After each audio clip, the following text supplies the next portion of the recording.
好，来乡亲啊，继续来看疫情指挥中心人道的考量，要开放，互伫个外国为着新冠病毒的人民有条件返来台湾，重点是爱事先来公债，若无讲，就自行回国，就处2年以下有期徒刑，或者是罚金200万。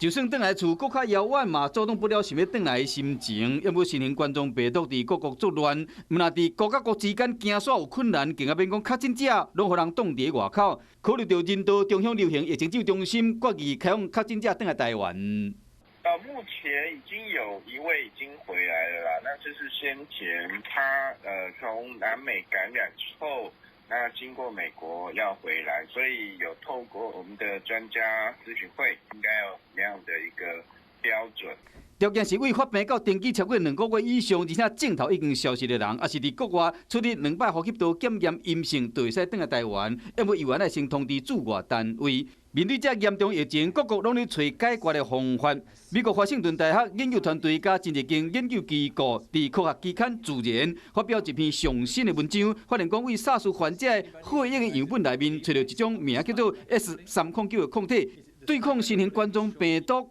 讲有效。新型冠状病毒跟2003年的冠状病毒，它们都是跟那个 ACE2 结合。 那如果你刚好有个抗体可以对抗到这个地方的话呢，对目前的新冠也有效。我们这个叫交叉保护抗体。目前也伫进行抗体相关药物的研究甲测试，若是成功，将会成为临床上会使对新型冠状病毒对症下药的处方。